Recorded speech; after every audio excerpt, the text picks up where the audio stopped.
All right, so practice exam 2. Go ahead and scroll down to problem 1. We want to determine the exact values of A, B, C, and D. So the graph below will be given in the form A times cosine of bx minus c. So we need to come up with a cosine graph for this thing. So without further ado, let's start looking at some stuff.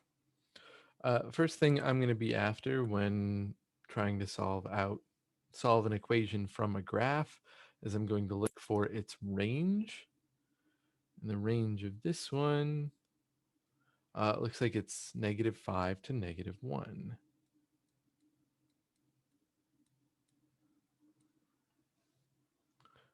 Right. So step 1 is just coming up with the range. Step 2, from the graph, I should also be able to read the period. So I'm going to get that right now as well. It'll be that distance right up there. So pi over 4 minus -5 pi over 12. Looking here and here. If we do that subtraction, pi over 4 is the same as 3 pi over 12. And then minus a negative 5 pi over 12 means I'm adding those together. I get 8 pi over 12, which simplifies to 2 pi over 3.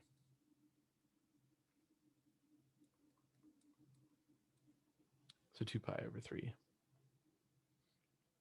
Alternatively, we could have counted all the boxes, of which there are 8 boxes between those two maximums, and then multiplied by pi over 12. That also would have gotten us there. But next, let's come up with the amplitude and the vertical shift. The amplitude is based on the range, so it should be -1 minus -5 over 2. -1 minus -5 would be 4, and 4 over 2 is 2. So this thing has an amplitude of 2. To come up with the phase shift, D, that's going to be -1 plus -5 over 2.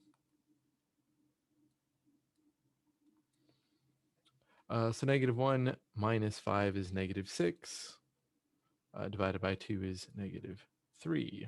So that gives us our vertical shift.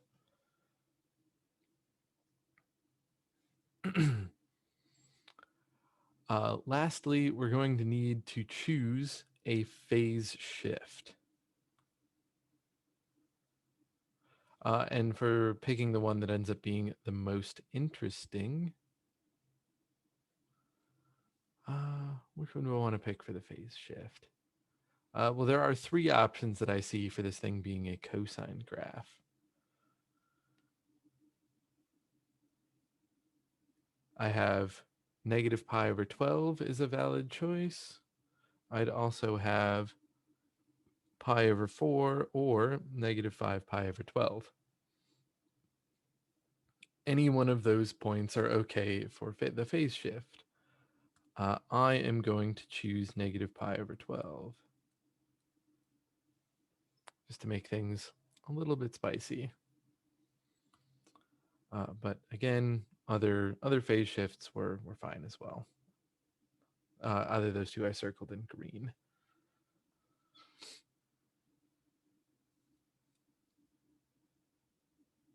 So alternate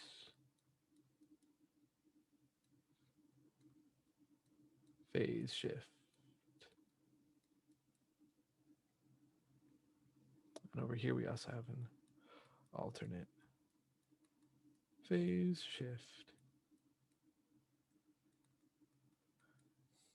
So in the end, that means I could have chosen any one of those 3 points to be the phase shift, and we would have been okay.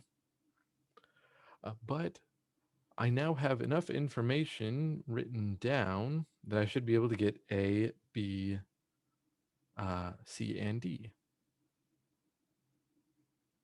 So I already have D, it's -3. So that's just based on the work that I already did for the vertical shift.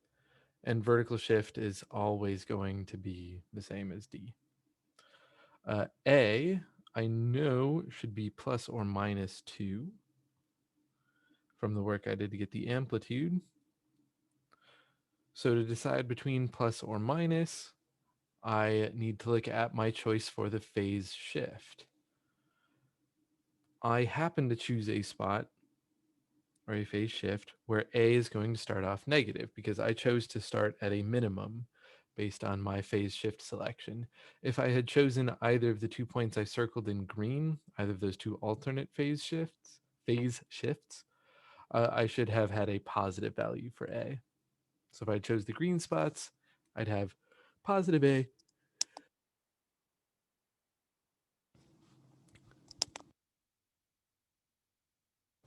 Again, if I had chosen one of those green spots, I would have had a positive A instead of a negative A.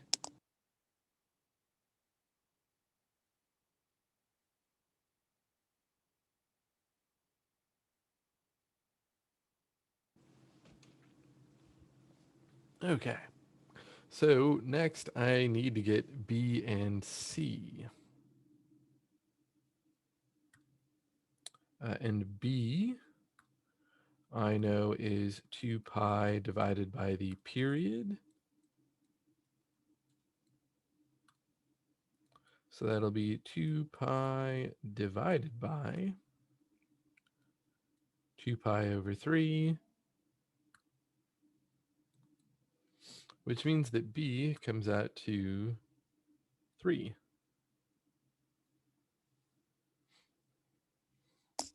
Those 2 pi's are going to reduce, leaving me with just 3. Lastly, I need C, and C is equal to B times the phase shift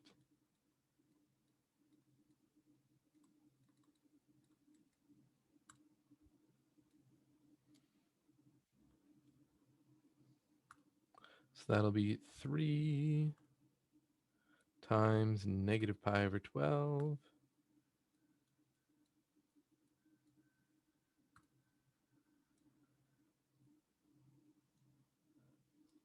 So what do we got? Negative pi over 4, it looks like.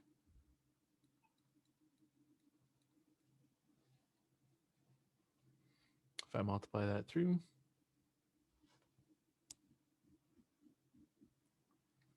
so in the end,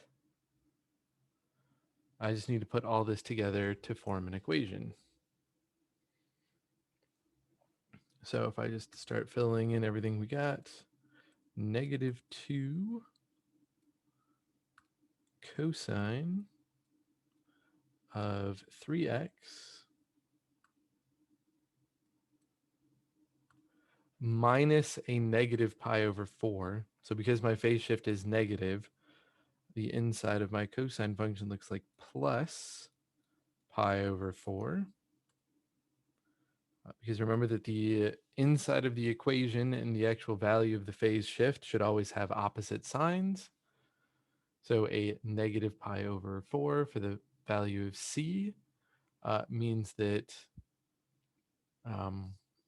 words. This is 3x plus pi over 4. So again, those signs are going to be different. And finally, minus 3 as we put that vertical shift in.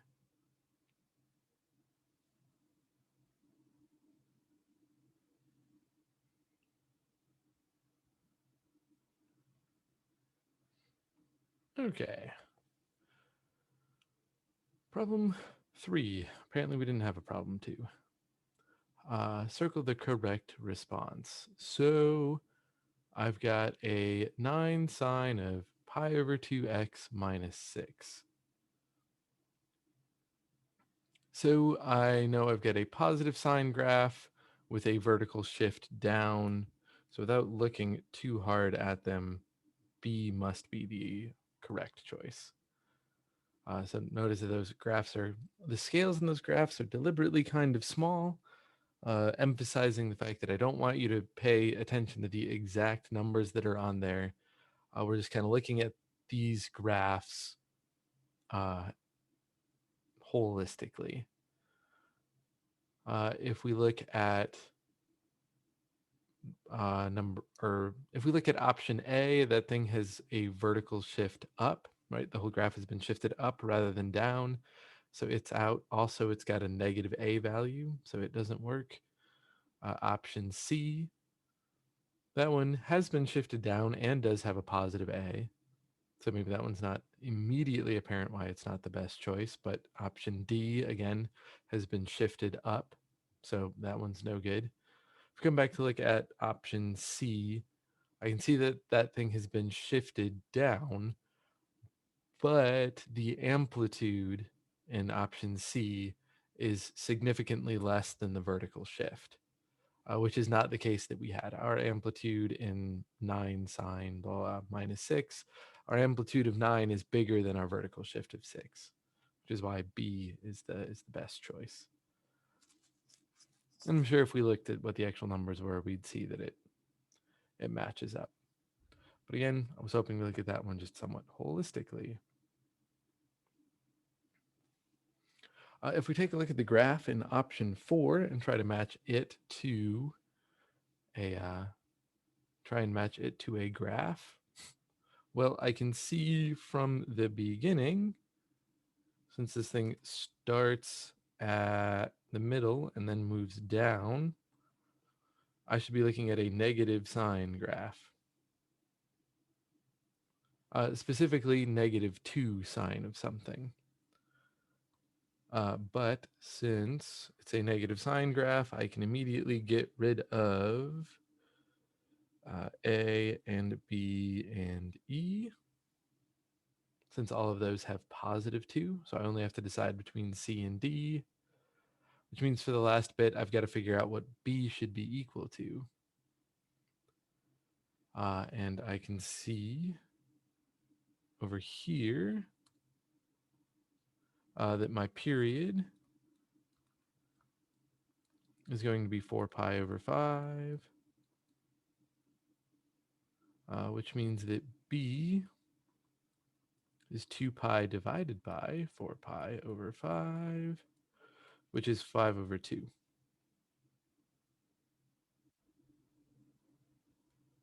Meaning D must be our correct choice.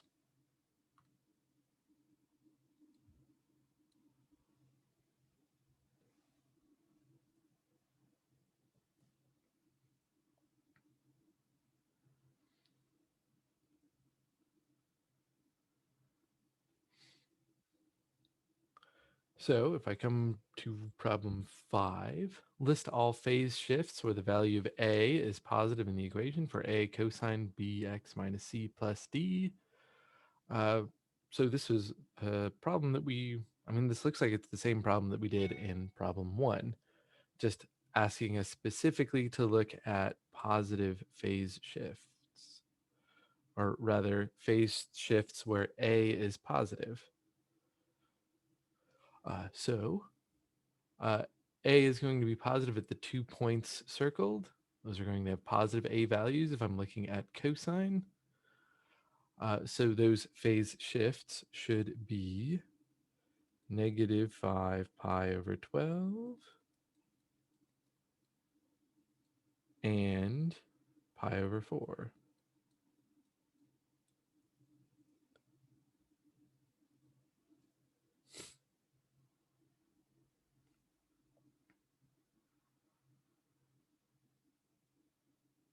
Right, then problem 6 looks like we're going to do almost the same thing.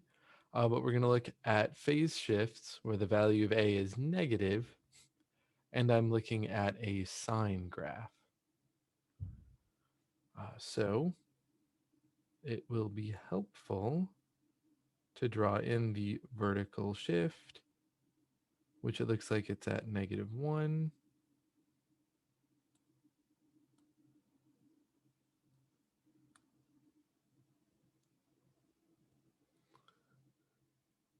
All right, and on this graph, if I need A to be negative in a sine graph, I would choose this point over here.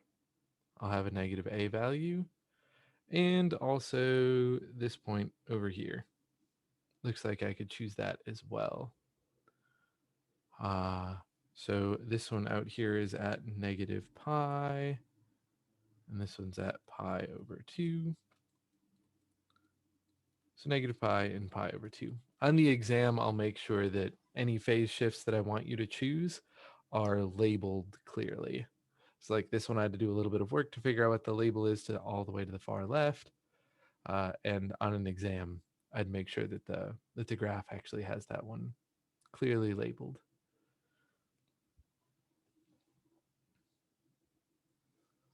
Wait, how did you figure that out again? Can you go over that one more time? Mm-hmm. Yep. So I'm looking for phase shifts. I'm looking for a phase shift first for a sine graph. And second, I want the value of A to be negative.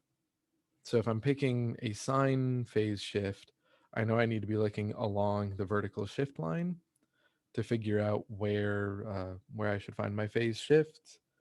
And then I want A to be negative, which means I need to start by going down. The only sine phase shift I didn't look at was this one at -pi/4, because at that particular spot, the sine graph starts moving up rather than down.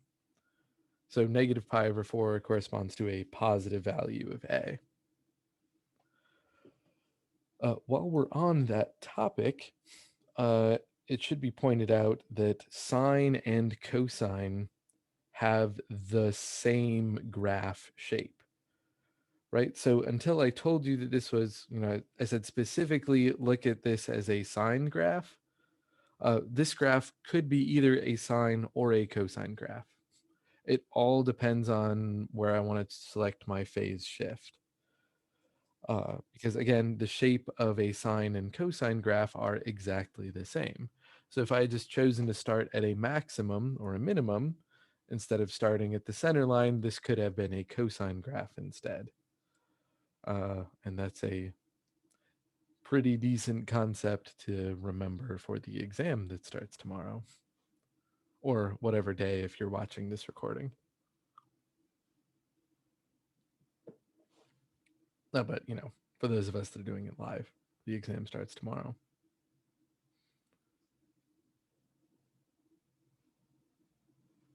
But all right. So in problem 8, which I think, did we skip numbers again? We did. Nah, whatever. It's a practice exam. And I'm not very good with numbers. Uh, we've got a function that's 7 times the sine of 6x plus pi minus 3. And we want to find the period, the phase shift, the amplitude, and the range, also the x scale, and then graph at least one cycle of this thing. So let's get started. The period, we know that's 2 pi over b, so 2 pi over 6. That thing will simplify 2 pi over 3.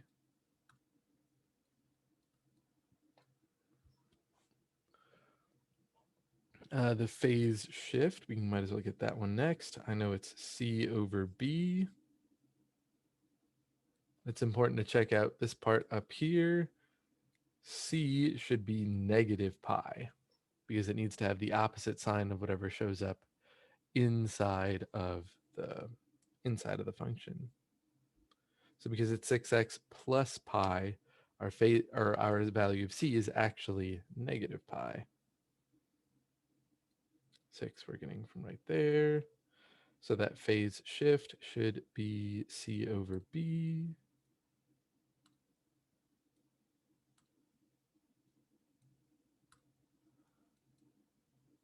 So this is negative pi over 6.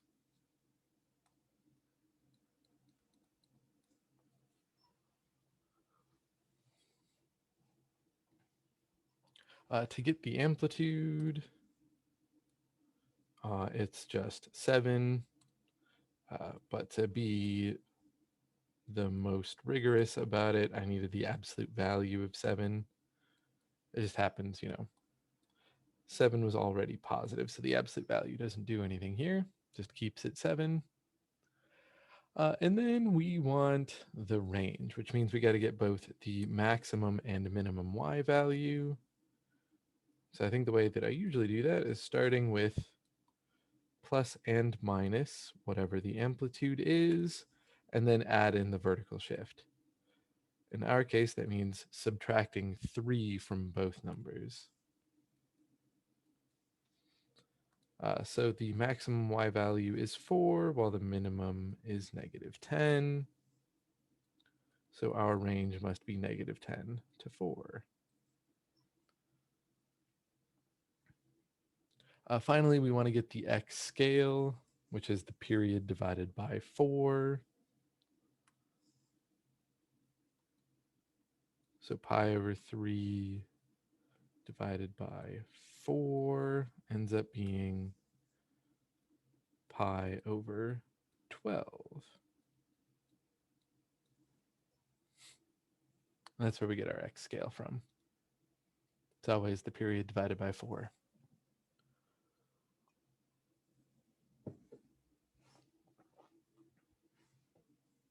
Now that we know all of that information, the last step is to just put it into a graph. So zoom out a little bit so we can kind of catch all of everything in here.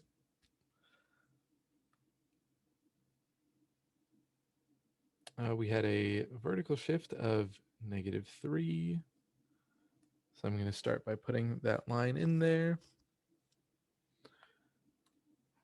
And then let's mark our maximum and minimum y values. 4 can be up there, negative 10 down here.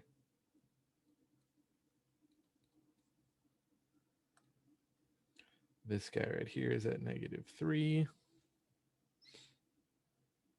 It's probably not super duper to scale, but well, that'll work. Next, I need to get my x scale going. 1, 2, 3, 4, 5. 3 being right there. That was like reasonably well spaced. Maybe bring it back in just a little bit. All right, so we should start at our phase shift, which was negative pi over 6 or negative 2 pi over 12.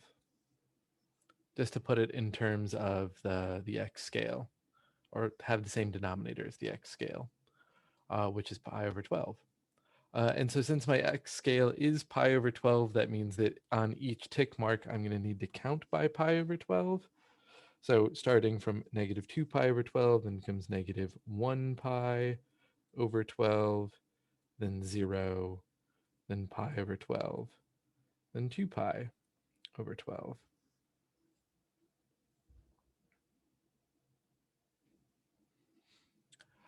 Finally, I need to just graph all of this. We have a positive sine graph. Right, so it's positive 7 sine of everything else, which means that we should start at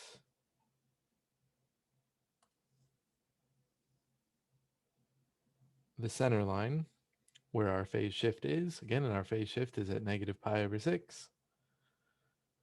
and then start by moving up to our maximum on the next tick mark because it's a positive sign. So start at the middle, then move up, then we come back to the middle, then we're down to the minimum, and then back up to the middle. And then we just have to plot those points or connect the dots.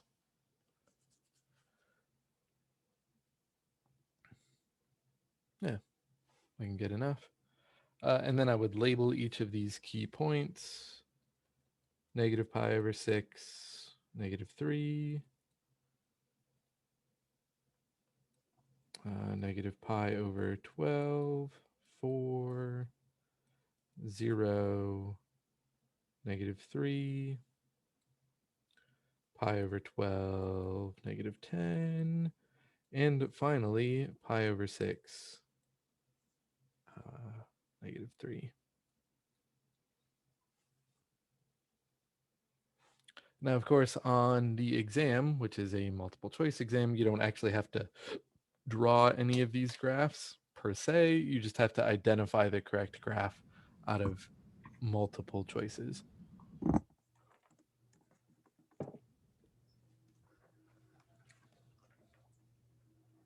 Right. Don't really need my mouse to be in there. All right, and now that we've done a bunch of graphing, oh yeah, we get to come look at everybody's favorite stuff, the trig identities. All right, so we're going to try to match each of these identities to an answer that's in the box. And so these should hopefully be a bit more straightforward than some of the more complicated ones that we see in the web work problems. So don't expect to see the hardest web work problems show up on the exam. Something more like a find the medium most web work problem, and that's probably what will be on the exam. Hopefully it'll look pretty similar to the ones that are on the practice exam, in fact. So let's start with number 1 because it's got a lot of work that we can do. What we want, anytime it applies, I want to deal with any positive and negative angles first, or any angles that aren't just theta. I want to deal with those first, which means if I have a negative theta, I want to deal with that in the first step. If I have a pi over 2 minus theta, I want to deal with that in the first step. So I'm going to start by trying to change some of those around. Cosecant of pi over 2 minus theta, that's a cofunction identity. So this should be secant of theta times the cosine of positive theta. Since cosine is an even function, the negative theta doesn't change anything. So cosine of theta is equal to cosine of negative theta. It does not make a difference.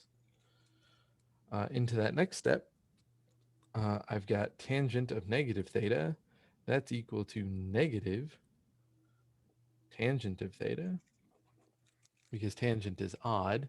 So the negative can factor its way out. And then also I have a cofunction identity on tangent. Tangent of pi over 2 minus theta is cotangent theta.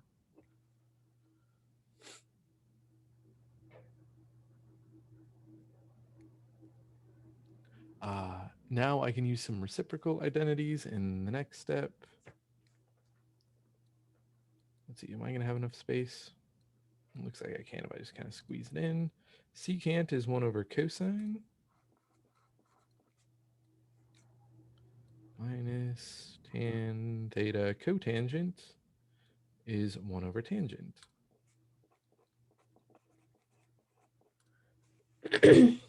So that ends up being 1 minus 1, since everything reduces, and I end up getting an answer of 0, which if I was thinking ahead, I made 0 the O answer. I did, yeah. just because O and 0 look a lot alike, and I try to reduce confusion if I go that far into the matching bank. So yeah, this comes out to O or 0. Number 2 looks like it's just a couple of Pythagorean identities. Secant squared minus tangent squared is -1 divided by,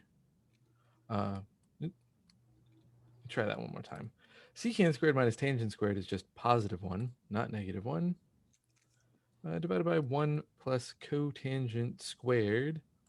That's going to be cosecant squared. And cosecant is the reciprocal of sine, so 1 over cosecant squared is sine squared, which shows up over here.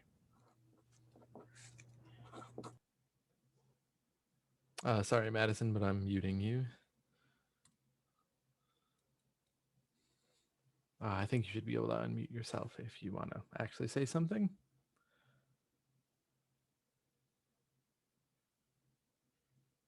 But yeah, cool. We got sine squared. That was one of our answers in the box. And then finally, part 3, we again have some extra angles to work with, or some negative angles in pi over 2 minus thetas, that kind of fun stuff.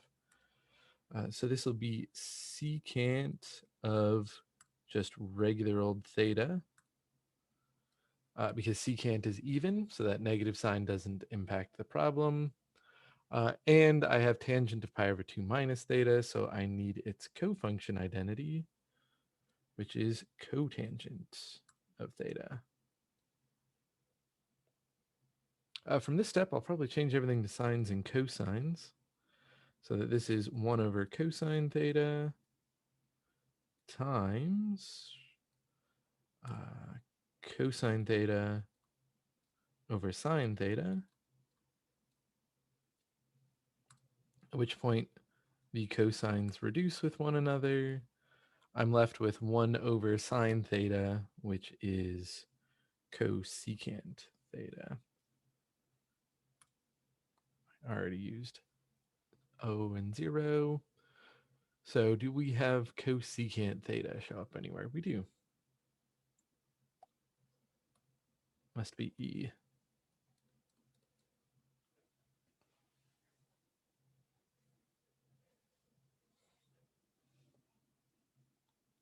All right, and then finally, one more complicated identity. Oh, we're just gonna have to work through the whole thing. So we've got a few things to work with. We have a couple of negative angles. We have one cofunction angle, and we have a Pythagorean identity. Right, so if we group that secant squared minus tangent squared, I could say that that's going to come out to 1 because it's a Pythagorean identity plus tangent x, that thing divided by cosecant of pi over 2 minus x. That's a cofunction identity. The cofunction of cosecant is secant. So we'll throw that in. Plus, on the other side, I've got cosine of negative x, which should just be cosine of x, because cosine's an even function, so that negative sign doesn't do anything. But cotangent is an odd function, so that negative should come out.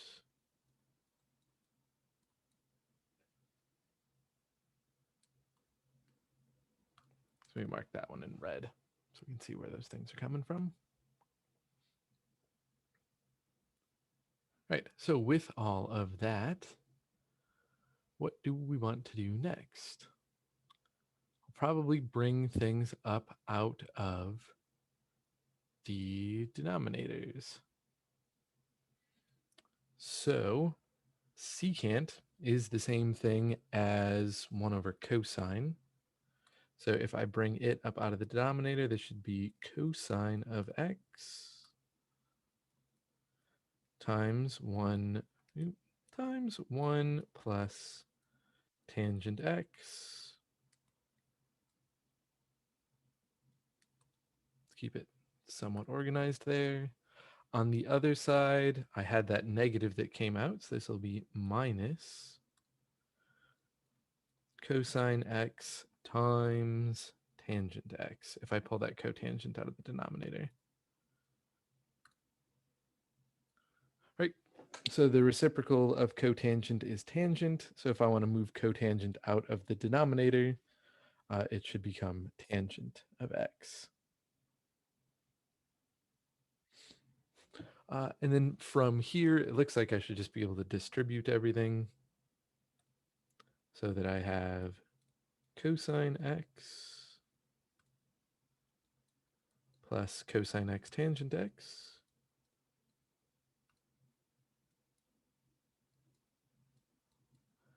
minus cosine x tangent x.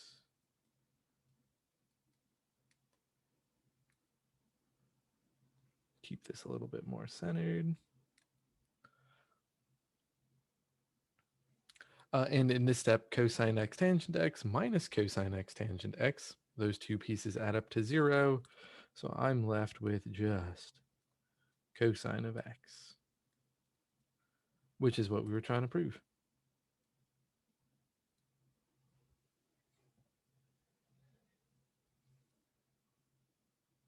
I want to say, yeah, that is the end of the practice exam.